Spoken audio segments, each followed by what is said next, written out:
the Library of Virginia Foundation and the Virginia Museum of Fine Arts, I'm delighted to welcome you to the annual Art in Literature, the Mary Lynn Kotz Award program. I'm Sandy Treadway, the director of the Library of Virginia, and I'm so pleased that you've been able to join us for this wonderful occasion. I'm so pleased to see real people sitting here, and just so pleased that we're able to do in-person programs again. And for those of you here in the museum, important to know that we're also live streaming this event because there still are folks who are not quite comfortable coming out just yet, and yet they care a lot about this award. So we're able to make that available to the audience here as well as far away. So tonight's program is one in a series of events that we're hosting this week as part of our annual Literary Awards celebration.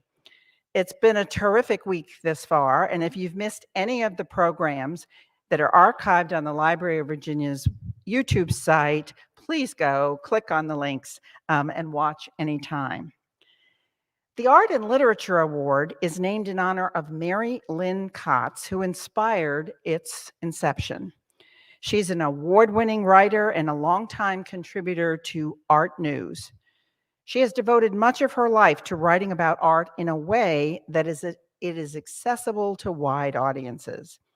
Mary Lynn is the author, among other works, of Upstairs at the White House, My Life with the First Ladies, and Rauschenberg, Art and Life, released in an updated third edition in 2018.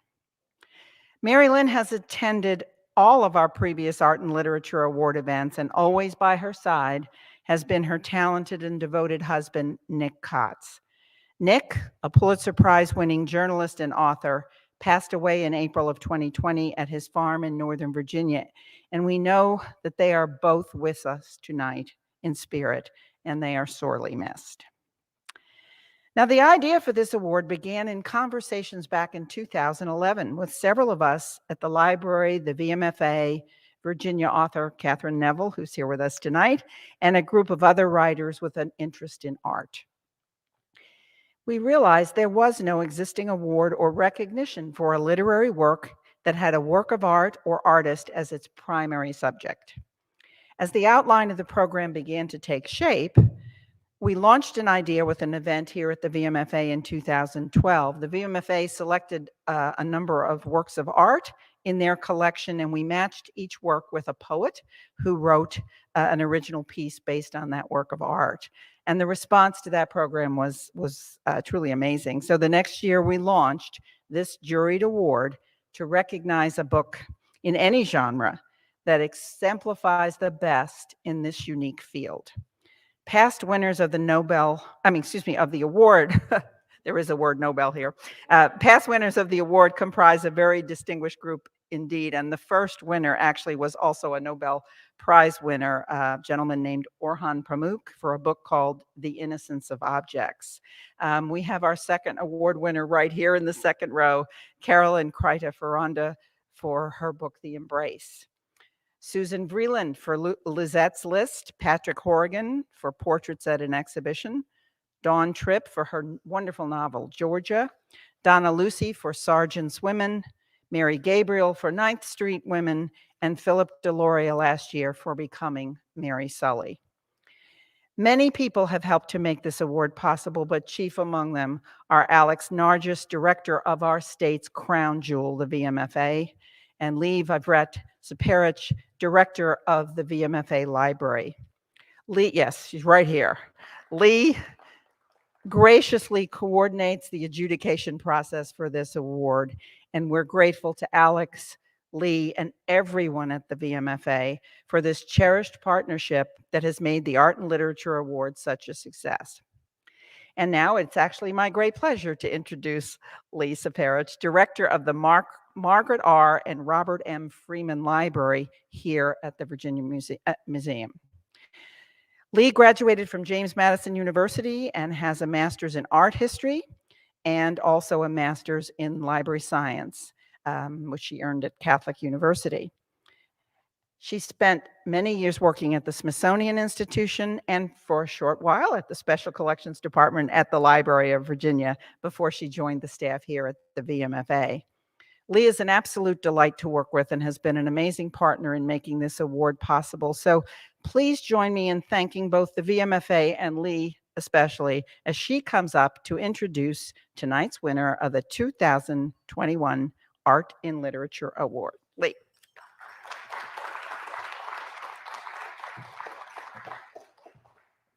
Thank you, Sandy, for that kind introduction.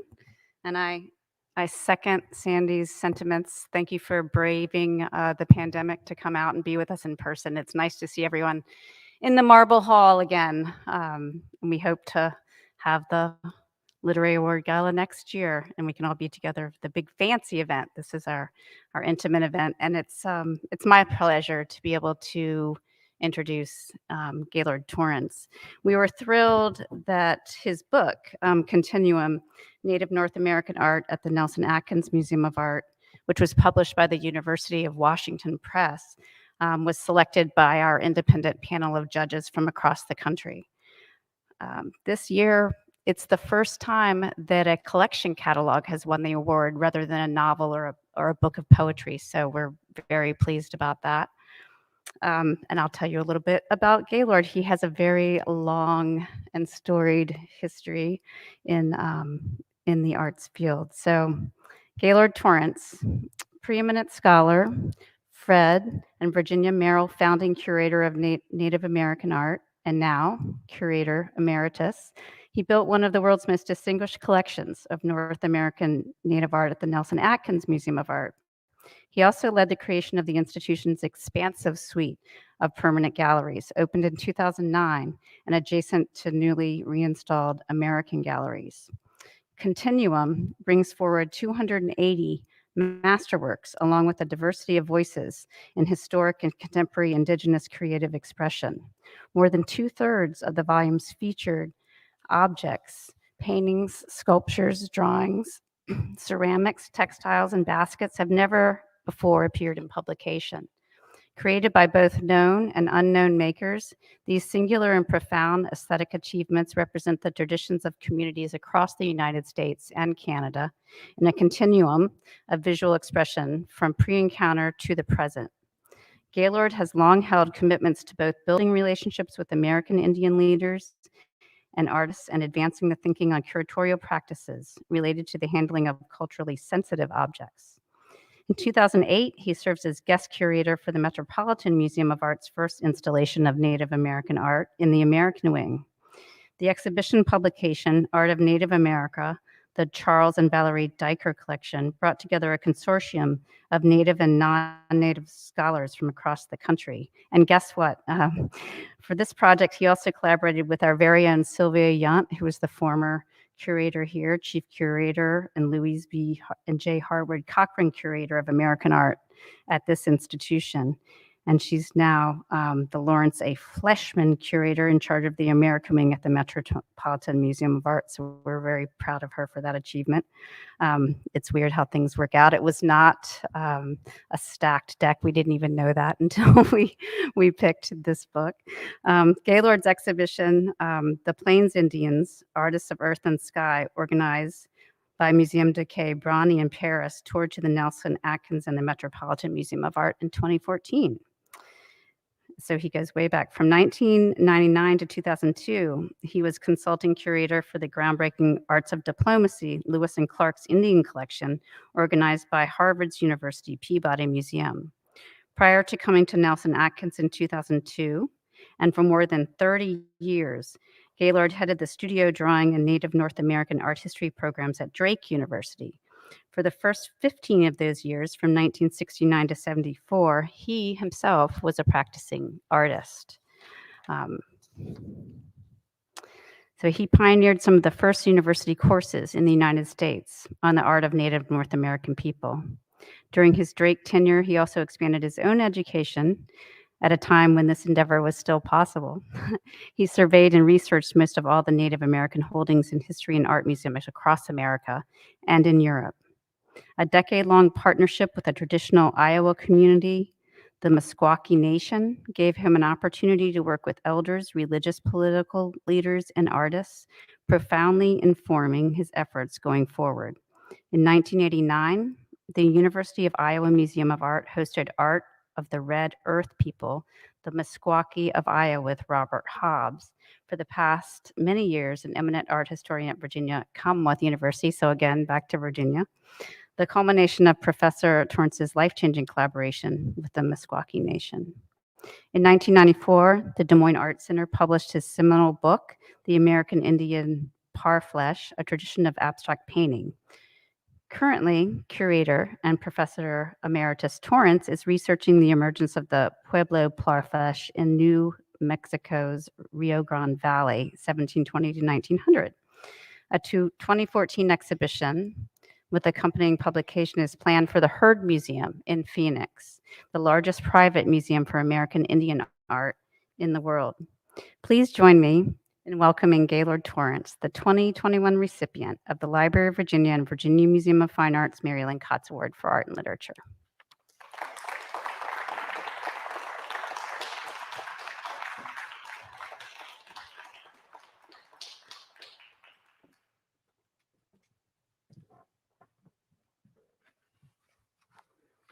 Thank you, Lee, for that very full introduction. Appreciate it. And thank you all for coming out this evening. This is my first event in 2 years, and it felt a little strange, and it may to you as well, but I'm delighted to be here. And I'm so impressed with this museum, with the library. It's extraordinary. It's my first trip to Richmond, so it's filled with all kinds of new joys and interests, and anyway, having a great time. So I'm, of course, deeply honored by this award, to receive it. And I must tell you that what came over me when I first learned of it were thoughts about the team of people that were so instrumental in creating this. My associate curator, designer, the editors, the scholars, the artists, photographers, there were a number over the course of years, and the printers, Meridian Press, that was amazing to work with. All of these people devoted their considerable expertise, their insights into the creation of this book, and I'm really accepting this award for them. I'm very, very grateful. So I wanted to say that to begin. The book presents 280 works from approximately 300 different artists. We don't know the exact number because a number of these pieces were collaborations. The objects date anywhere from several thousand years old, pre-encounter objects, to something done 2 years ago. So it's a full span of time. There are 3 essays in the publication. The first by Director Emeritus and founding director of the National Museum of the American Indian, Rick Wess.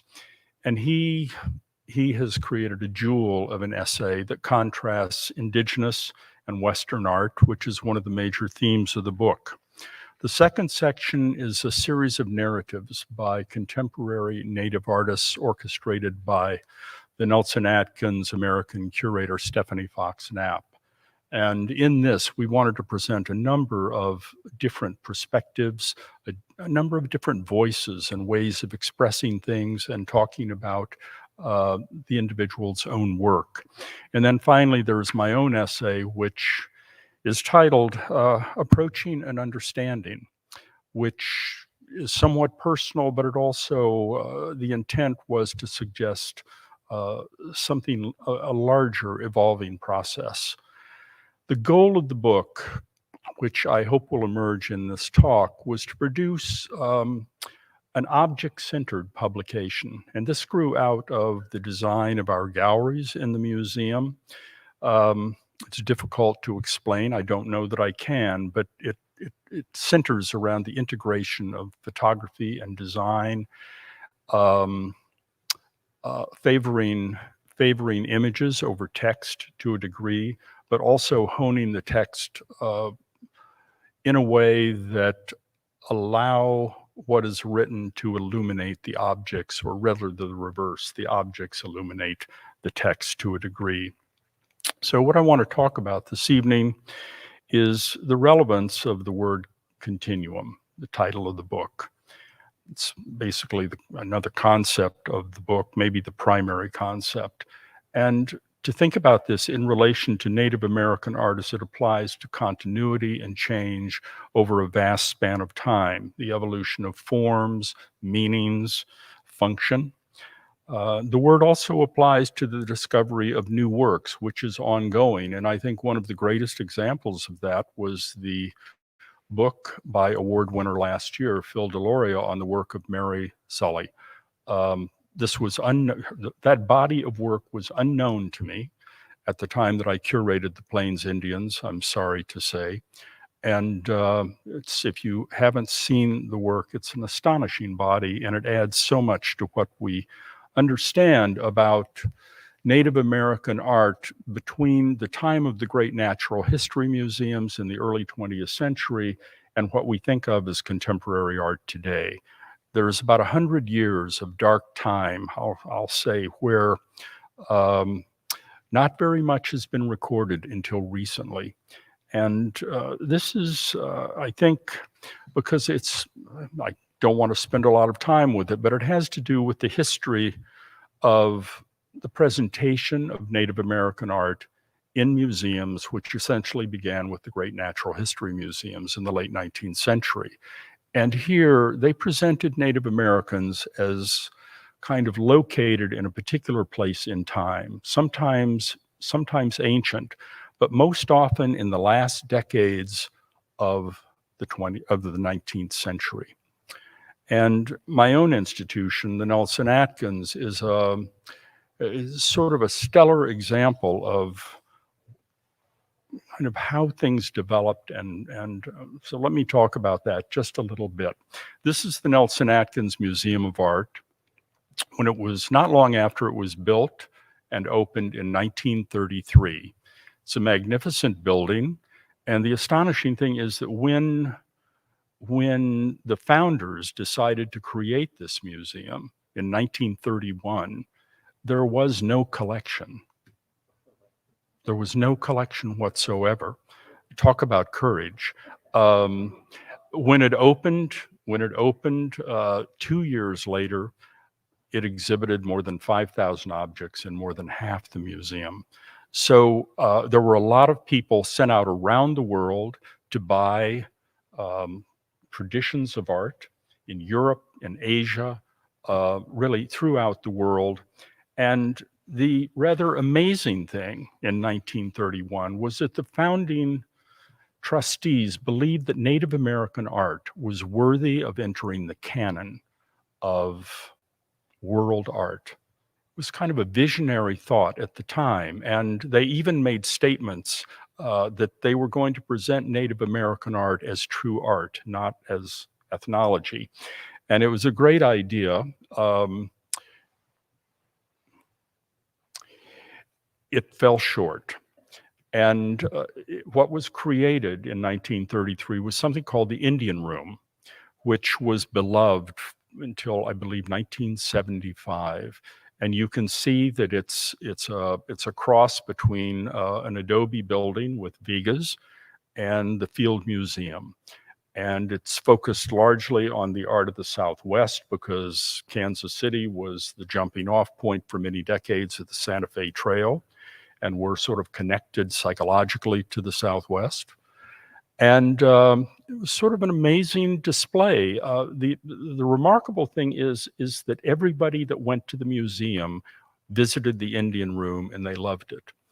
But it also presented Indians very much in the past. What you see on the right is a diorama with the potter Maria Martinez, one of the great potters of American Indian traditions in the 19th and 20th century.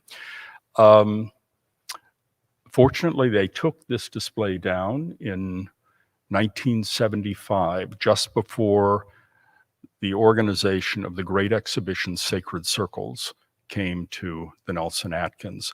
And it was a good thing because Maria herself was an invited, honored guest by Mrs. Mondale and by the director of the museum.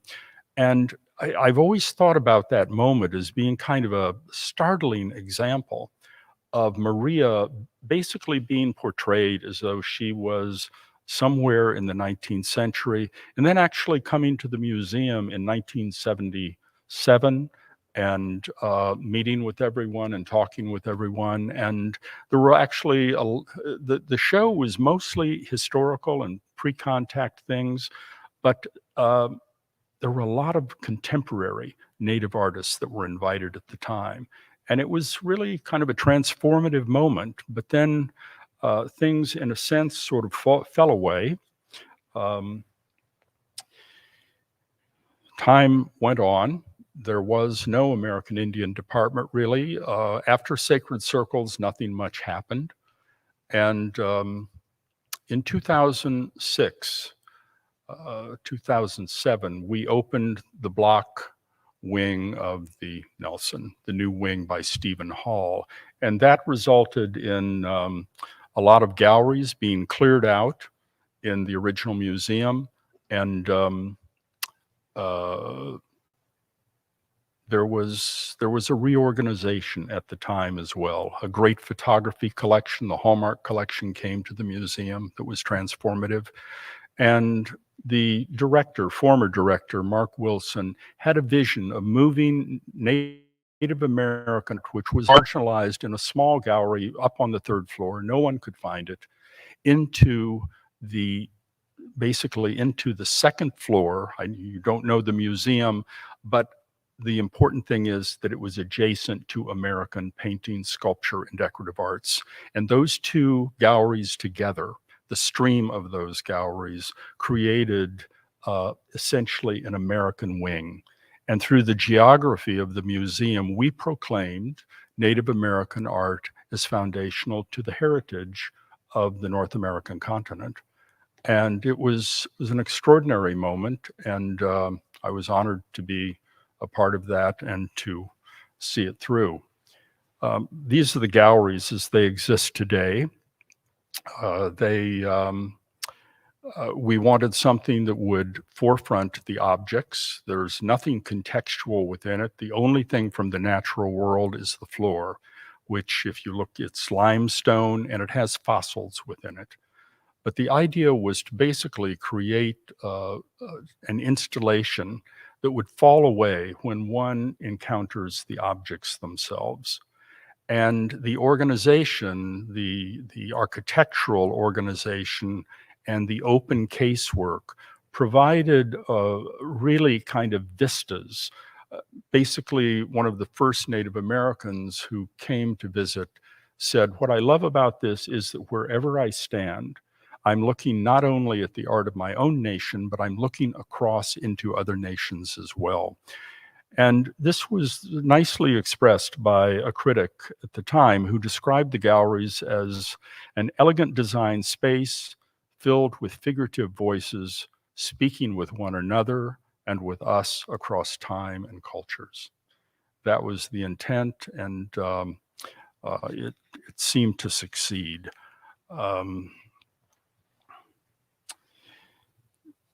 So beginning to talk about objects, I'm going to begin with this, and it's a personal story. It has to do with my own evolution of understanding, but I mention it because I think it is so fundamental to what we have tried to communicate in this book and in the galleries at the Nelson-Atkins.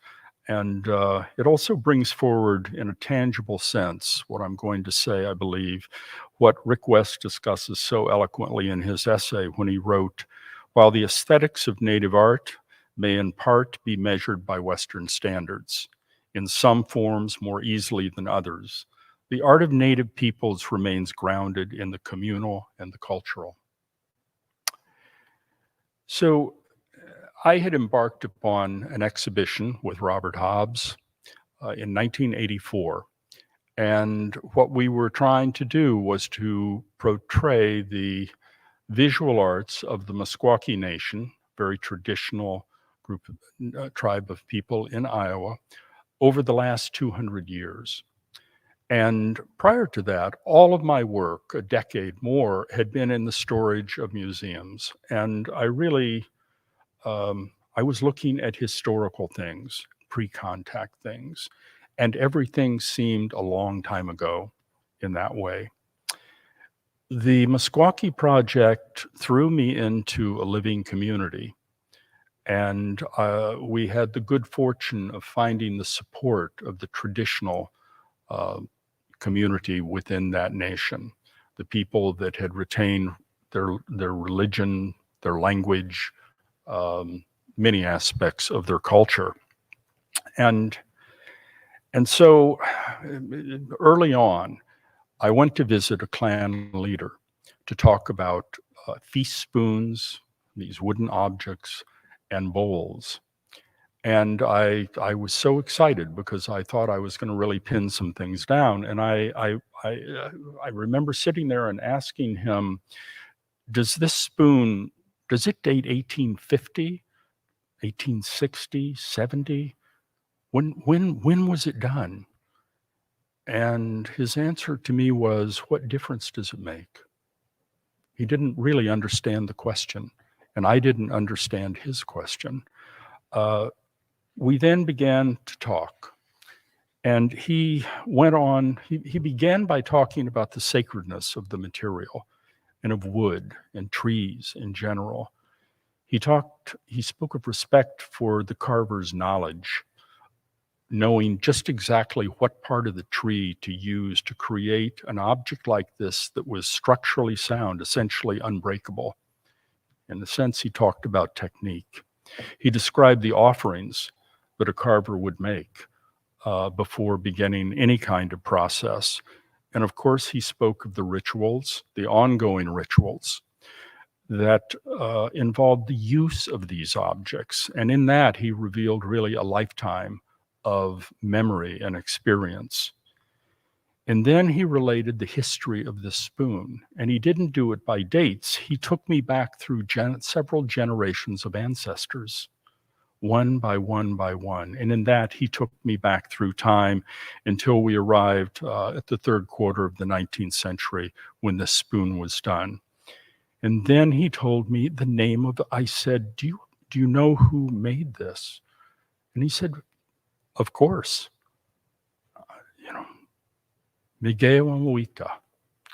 I was stunned because I had seen spoons by the same carver in at least 3 natural history museums on display as the greatest examples of Meskwaki carving. But there was no name attached. It was all anonymous. And here was the name of this carver, which is one of the aspects of research that's occurring, I would say very much over the last 30 years. We are really looking back and pulling Native American artists out of anonymity and really seeing them as individuals and as accomplished artists. But clearly, we were looking at the same object from radically different ways. And it was this experience, along with many others in working with this community, that I would say formed the cornerstone of all of my work going forward. My next project was on American Indian parfleche, painted rawhide containers that were all done at that time in the historical period.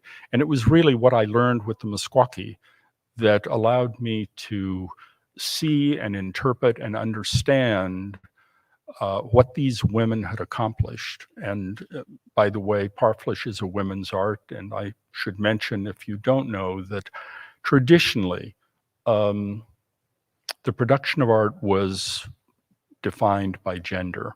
That has largely disappeared in contemporary times. Everybody's doing whatever they want, which is terrific.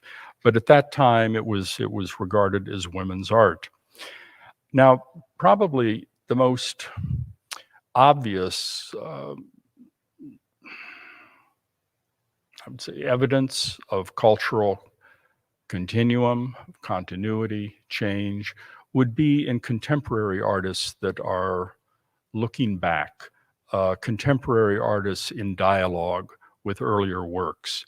And so I'm going to just run through a small group of objects that I think will show some aspect of the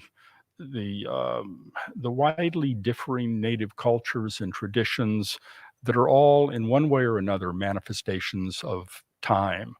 The work around that spoon, the summation of it, was really a compression of time. And this was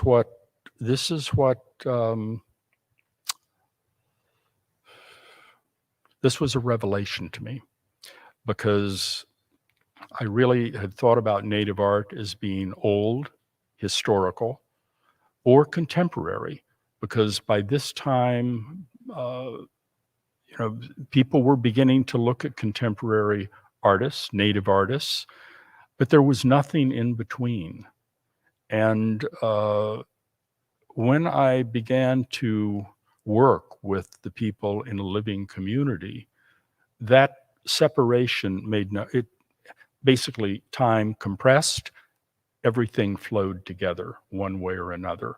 Not that there weren't things that were lost and things that were gained, but there was no clear division. And it was this really that formed the major theme for the exhibition, The Plains Indians. It was one, as the great historian Colin Galloway wrote, it was one vast winter count, one ongoing dynamic that has really never stopped. And this is true, of course, with all cultures, but somehow with Native American, it's been a tough concept to stick with. This is a bandolier bag from the Southeast, Seminole. It's made all with European materials obtained in trade. It was made about 1820 to 1830. And I'm showing it because artists looking back to traditions is something that is not just with contemporary times. The woman who created this in, say, 1830 was very familiar with Mississippian culture and Mississippian ceramics. And the designs that you see on the straps of this bag, the circle with the cross, and what we think of as a swastika, which is another symbol of the four directions, the four winds, the four sacred directions. All of that is seen on prehistoric Mississippian pottery and shell from 500 to 600 years earlier. And she was aware of these things and looking at them in the creation of this bag, which in its very form is a European form, but completely transformed into a piece of, at that time, men's formal dress apparel. These are two pots by the one on the left, the great artist Nampeo, about 1895. She was looking back at Sityatki pottery from the 13 and 1400s. And she wasn't simply copying those designs. She was interpreting that visual language and creating remarkable pots. Some were very close to Sityatki in design. Her husband, by the way, was helping to excavate that village. And so he was bringing home shards, perhaps whole vessels. She might have gone out to the digs herself, but she revolutionized Hopi pottery at that time through reinterpreting something that had occurred much earlier. And then on the right, Dextra Nampeo, her great-granddaughter, clearly one of the great potters of the 20th century. She also did a range of works, some of which harkened back to Sityatki work, like this jar. An artist that also used pre-encounter pottery from the Membres period around 1200, 1100 AD on the left is Diego Romero. And his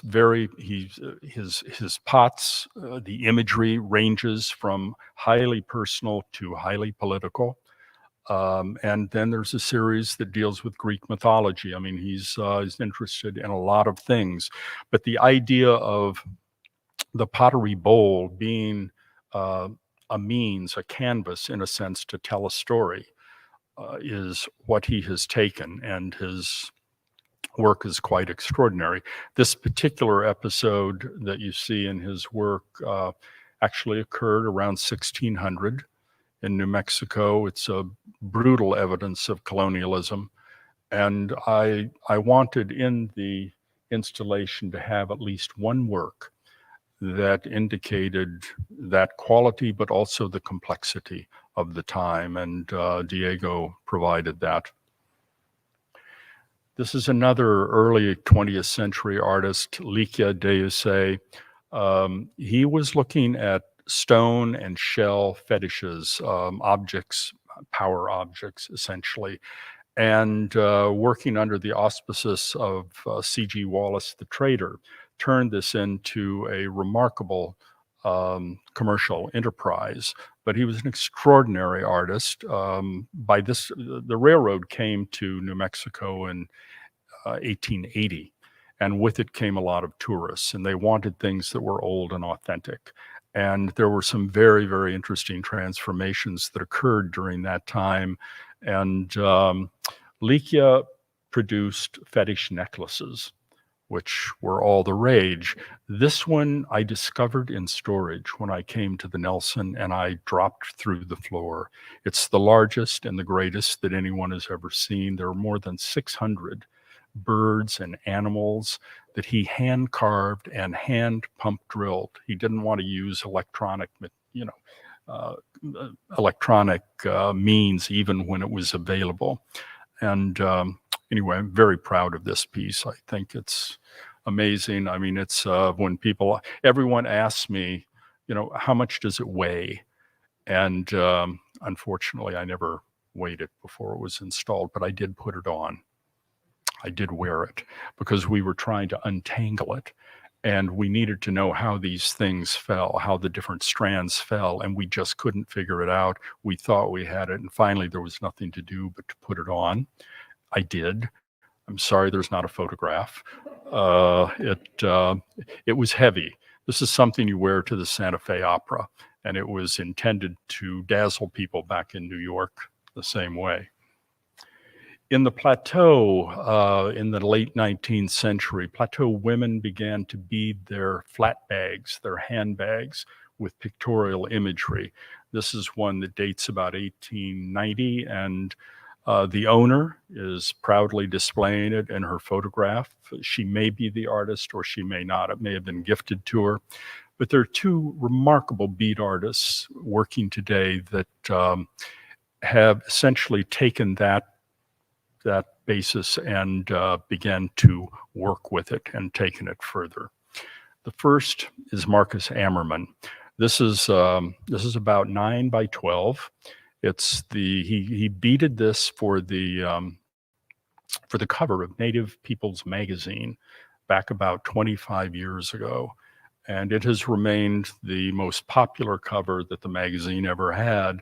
But it's an amazing, again, there are layers of complexity here. He's not just portraying a portrait of a Native American. This is an illustrious chief at the time. His name was Medicine Crow. He was photographed by C.M. Bell in 1872 when Medicine Crow visited Washington to see the president. And in beading this image, Marcus essentially felt as though he was reclaiming it and pulling it back and rendering it in Native American terms rather than Euro-American terms, and in a sense, pulling it back, taking ownership again. Another bead artist, which is remarkable, is fashion designer Jamie Okuma.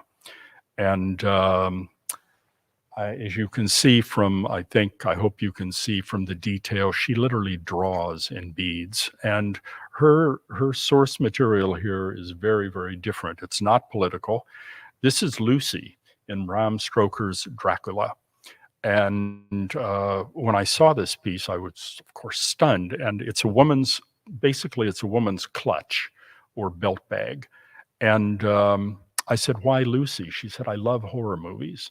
My grandmother used to tell me horror stories all the time back on the reservation. They were Native American horror stories, but she's translated it to film, and she also regards Lucy as kind of a great feminist ideal. So there's a lot of personal feeling in this work, but it's quite amazing. When I bring something like this into the museum, I get emails from all of the young women basically wanting to see if they can model it for our collections committee. And before this, I had a pair of shoes that are out of this world. Anyway, she's a wonderful artist. There are some artists that look back to mythic origins. The figure is a Cosa, a Pueblo clown created by Roxanne Swinzel.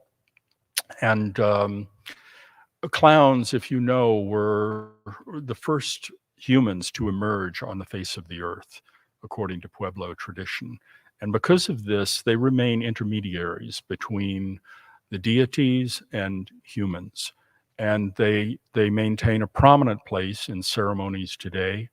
And they're both funny and a little malevolent, and but they're basically regarded as great teachers. And so she did a series that used the clown to talk about things that she felt was important. And it's about 24 inches high, to give you a sense of, so the size of a small child. And then a print by Julie Buffalohead, who's a Ponca, that were originally from Nebraska, eastern Nebraska. And she's of mixed heritage. And she looks back to Ponca myth and basically the tricksters that existed in a way to talk about her own upbringing, her own life. She once said to me, there was a certain time when I thought I was not Indian enough to be a good Indian and not white enough to be a good Euro-American. And, I think talking about that dilemma is something that a number of contemporary Native American artists are looking at one way or another. And but this was, I think, one of the most prominent and funny and beautiful examples that I could find.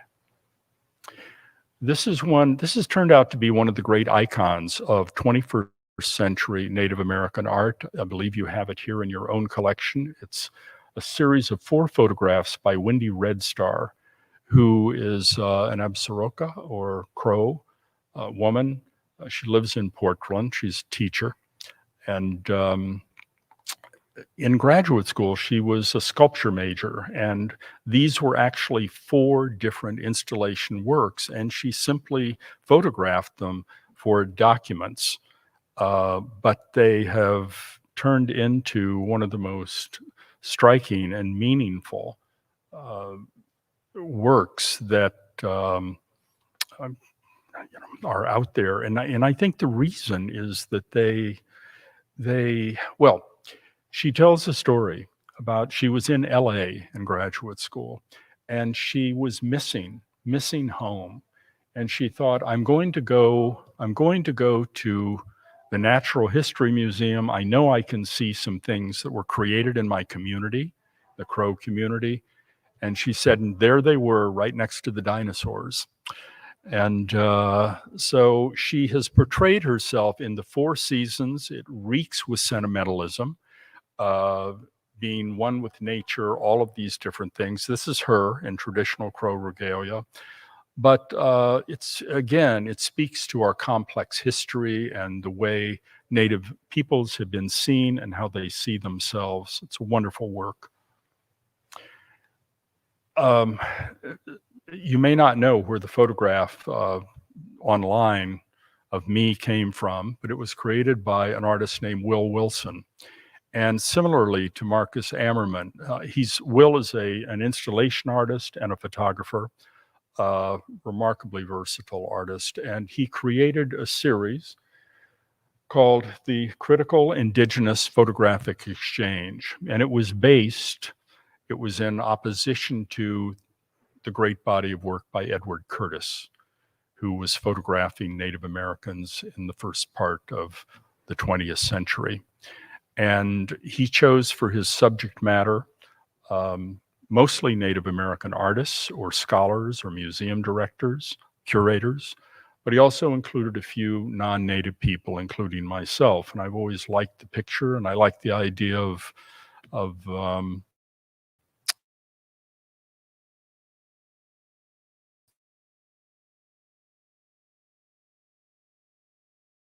don't look too different now. It was taken a long time ago. And then a picture of Will himself that has kind of gone iconic in a way.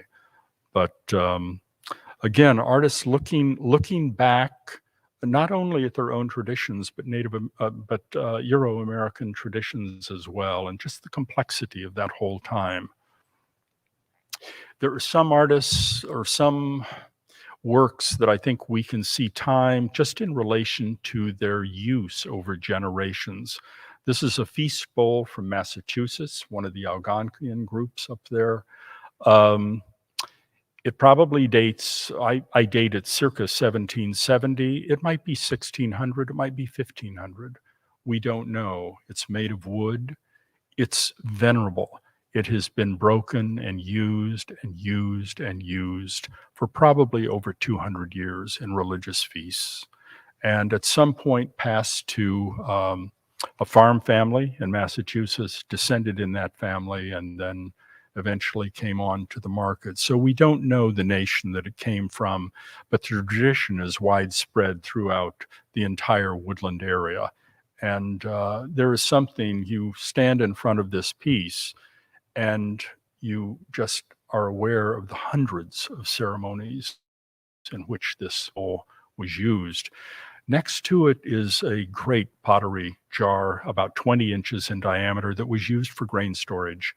And it dates about 1770. We know that on the basis of style. It was probably collected in the late 19th century by the Fred Harvey Company. That's where the museum, the Nelson-Atkins, obtained it. And so that jar was in use for over 200 years as well. There are many works of art that contain images that transcend time, that have been there from the beginning and are there in the present day. And here are two examples of thunderbirds, probably one of the most stereotypical images in relation to Native Americans. On the left is a great, right? Do I have my directions reversed? No, it is on the left. A tab bag with quill embroidery, basically a bag that if you begin to read it, depicts the upper world, the lower world, everything on this plane. It's a cosmological diagram, essentially. And then near it is a woven bag done by a sock woman in Oklahoma, probably around 1870, 1880. So complex that the experts at the time could not figure out how it was done. Again, she not only invented a new way of depicting the image, but also a technique for doing it. There are some artists that basically maintain an unbroken tradition. In other words, they're producing works that their people have always produced. Behind on the left is a basket that came to London in the 1720s. It's similar to fragments that have been found in pre-contact campsites.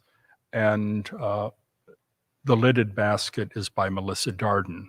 And she created the piece in 2007, exactly the same technique, the same dyes, the same designs.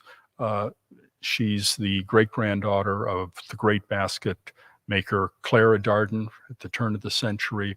Again, a kind of unbroken tradition.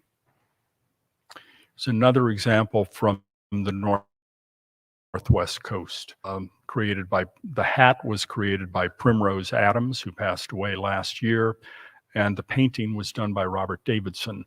But this kind of hat goes back to the earliest collections that were made by Russians and Euro-Americans coming up into the Northwest, and it simply is ongoing today. There are some works that really define moments in time, very precise moments that are transitional. This is about a 4-inch catlinite disc from the Oneota culture of Iowa. We don't know what its purpose was. It's one of several that have been found. This was found in a plowed field in north central Iowa. And what's remarkable is the Oneota culture pretty much disappeared around 1700. And then what emerged were the historical Iowa, Omaha, Missouri, Ponca peoples that spoke the same Siouan language but developed their own culture. We know that horses spread into this area after the Pueblo Revolt of 1680. So this disc showing a buffalo hunter on a horse with a bison below has to date from probably just that small period of 1675 to 1700. This is another moment in time. This is a pair of parfleche rawhide containers that were normally painted. They were intended for the storage and the transport of material goods, food, that sort of thing. And they received hard use. They were functional items. They were beautiful. I'll show you a couple in just a moment. But this Lakota woman covered the rawhide with tanned leather and beaded not a conventional beadwork design, but a parfleche design. This is the kind of design you would see in painting, not beadwork. Created about 1900, totally non-functional. This would not stand up to any real use on horseback whatsoever. What she did was to create something for display. And at that moment, it's a transition from something that is functional, which all historical Native American art is, in an either ceremonial or utilitarian way, into something that was really intended for enjoyment, for visual enjoyment. And it was probably gifted to someone. It would have been displayed prominently. But again, a remarkable change. There are some striking things that really reflect the interaction of native and non-native cultures, resulting in new forms. This is a coat that was made in 1789. It came down in a family in England. It's one of 19 that are known. All of them all of those that are documented were made for prominent Europeans. And what they come, and it's cut in the style of a George III military coat, as you can see. And these emerged when the fur traders, the English fur traders, were coming to the Northeast, and they were presenting the heads of bands with military coats as a gift, as a way of engaging the loyalty of the people. And in response, Native American women made some of these coats to present back to the Europeans. But what's even more fascinating about this, if you dig into it, is that the painted design that you see is a mix between woodland and plains characteristics, because this band of Ojibwe moved out onto the plains. In the 1700s, they were out there for maybe 80 years. They were in close contact with the Assiniboine. They adopted some of those traditions in painting, carried them with them. The quill embroidery that you see is a mixture of plains and northeastern loom woven quill work. So this is truly a multicultural international object created in the late 1700s. Some objects intended for Europeans or native use simply appropriated a new European form and used ancient designs. Here, the double curve motif seen on this powder horn, remarkable drawing. And then a document case, which a woman basically took this ancient double curve motif and created her design. And this is one of my favorite pieces in the museum. As you can see, it's a chair. When I first saw it in storage, I assumed that a Northwest Coast carver, a Heltzik carver, obtained a Euro-American chair. and simply recarved the seat. And then I examined it closely, and what I found was that the entire chair is carved by hand. Even the spindles that you see in the legs, those were all carved to replicate a European chair. This was probably done for perhaps a trader, maybe a government official, maybe a chief. But again, a remarkable adaptation. Sometimes you see time in the progression of a single artist's work. And one of the thrilling things that occurs is when you're going through storage is that sometimes you begin to encounter the work of a single artist that you recognize by style unmistakably. We don't know the names, but we see the artist's work and the presence and the stamp of that artist. And at that point, things become very, very personal. You realize that you're looking not at something that bubbled up out of culture, but something that was done by an individual.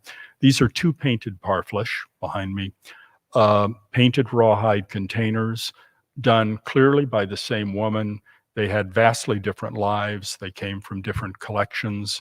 One was a real functional object on the right. It dates probably from the 1870s. It shows its wear. And the other is something that was done during early reservation times. So during a time of transition, but again, when the opportunity came through the generosity of two widely spread donors to provide these to the museum, I was absolutely thrilled to be able to bring them together. And then a cradle. You can see a typical cradle. And this brings me to something that was touched upon by Dr. Deloria last year. I think it was a question that had to do with the fact that so many artists for historical works on display are sometimes they're not called an artist, sometimes they're called an unknown artist, but we don't have the names of so many. But as I said earlier, extraordinary work is being done. We know that this cradle was one of perhaps 11 that were made by a Kiowa woman named Tado.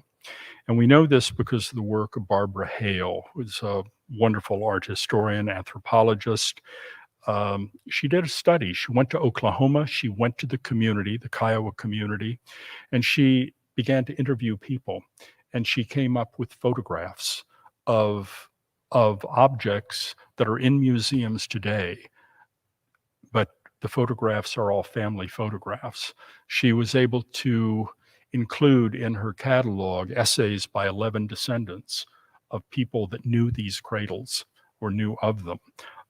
So it was an amazing kind of study, and it's not the only one. There are others that are emerging. And I think what it affirms so strongly is that the involvement of Native communities and of Native scholars is absolutely critical to what it is we're trying to understand and trying to put forward in terms of Native American art and heritage. And then I want to say sometimes works out of the past, again compressing time, are engaged in moments of continuum in the present, not only as inspiration for artists, but also for bearers of traditional religious practice and for their communities. This is a photograph taken about 6 years ago when a Tlingit delegation came to the Nelson-Atkins. They wanted to see the Northwest Coast installation, but they also were coming because of the mask on the right, which is probably one of the most important pieces in our collection. It's a great carving.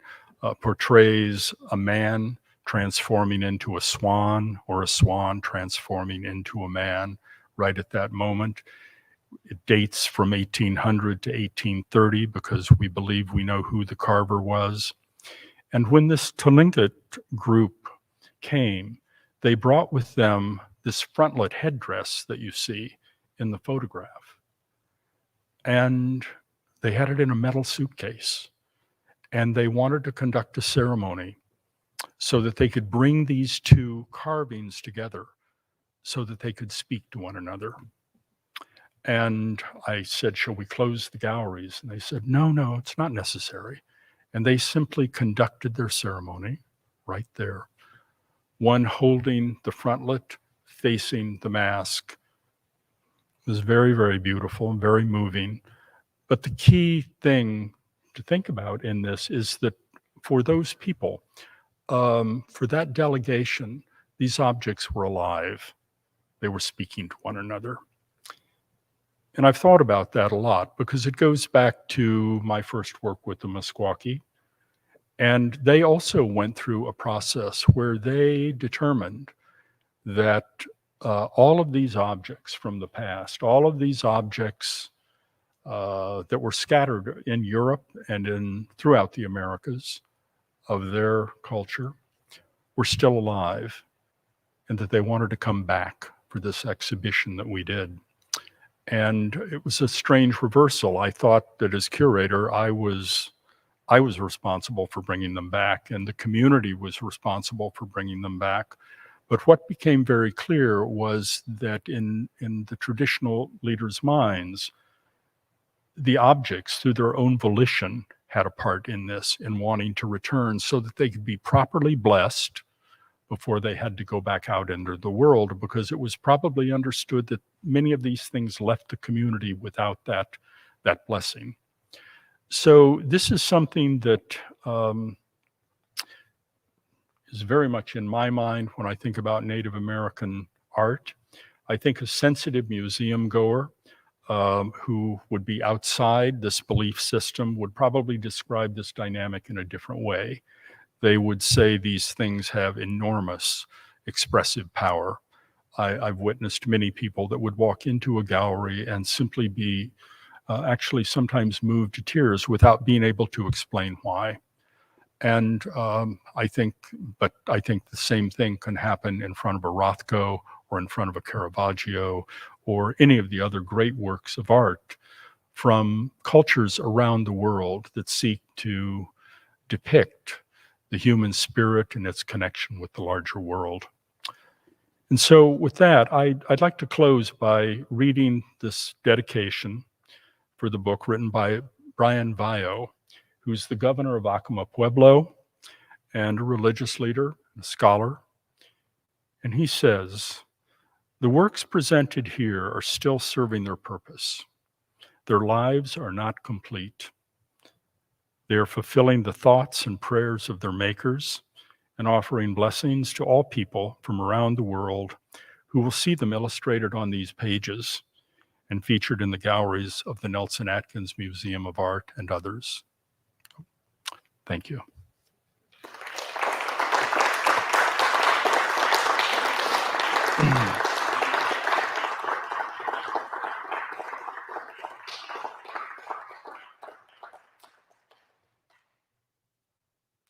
That was a long talk. I'm sorry. At one time I was late arriving at a lecture through travel, and I encountered a man outside, and I said, "How was the talk?" He said, "It was great. It was short." So I'm sorry. Yeah.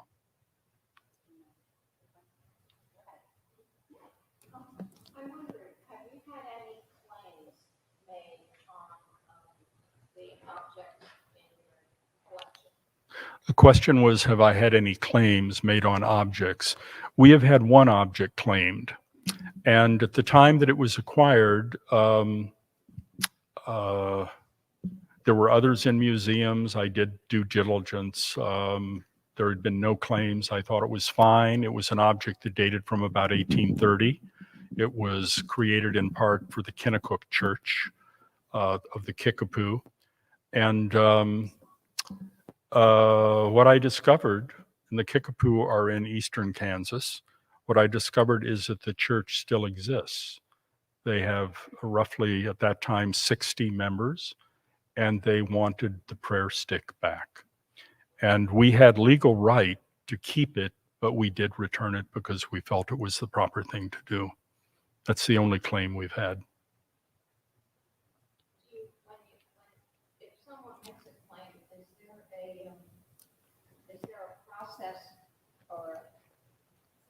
procedure you go through to guarantee the, the preservation of the item. I assume this happens, right? You just don't let it. Well, actually, you do. That's the way the Native American Graves and Repatriation Act is written. The claim has to follow one of 4 criteria. And if the claim is successful, if the object is returned or the objects, basically they belong to the nation who has acquired them and they can do whatever they want with them. Yeah. Okay. Yes. Yes.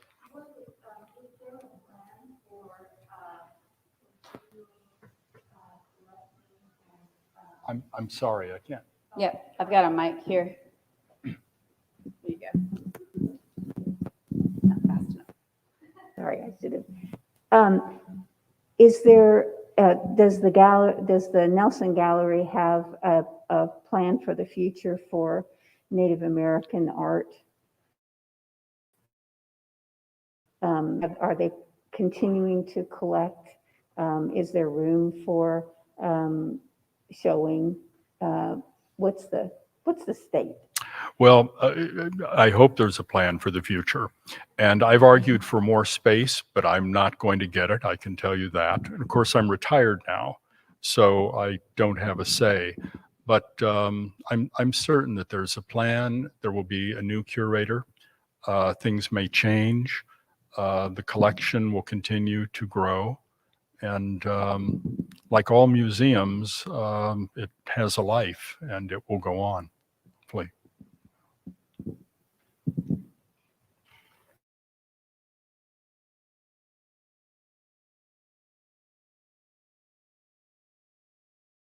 Okay, one. They seem to have lasted so long, because, and I was wondering, is there a reason for that? Because usually dyes are fugitive pigments, and the color seems so intense and strong. Can you address that? Sure. The question is, how is it that pigments have remained so clear and strong? Many of the pigments that you see in historical Native American works, they're trade pigments. They will last, if they're properly sized, or sometimes even not, they will last as sharply as a painting would. But there are other kinds of pigments and dyes that are quite fugitive, and most native dyes are very, very fugitive to light. So it depends on the object, and it really depends on what the object is painted with and how it's been maintained since it was acquired by whoever. And that's why, for instance, the tab bag I showed with the Thunderbird on it, Thunderbirds, it's nearly unfaded, which is astonishing because the piece dates about 1800. And it was undoubtedly taken back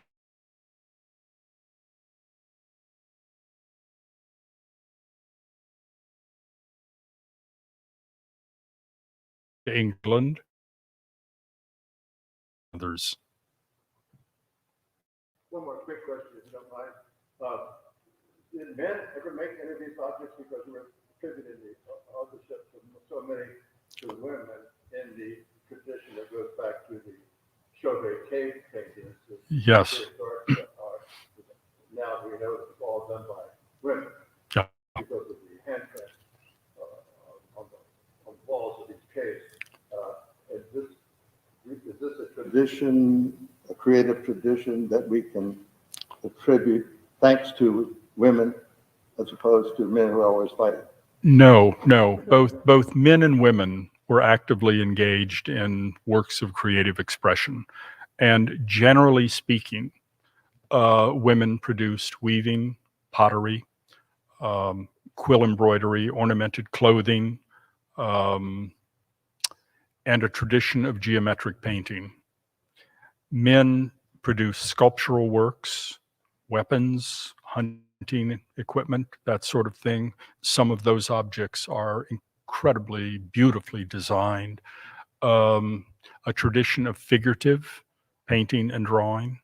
So in many cultures, there was a clear division of production according to gender.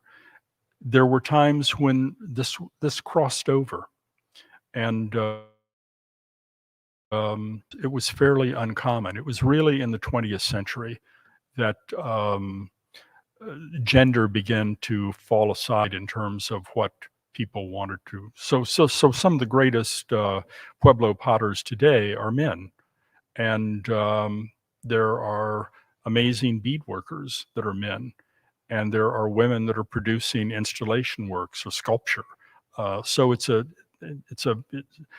those that are entering into the mainstream of contemporary art choose their medium, their form of expression, depending on what it is they want to do.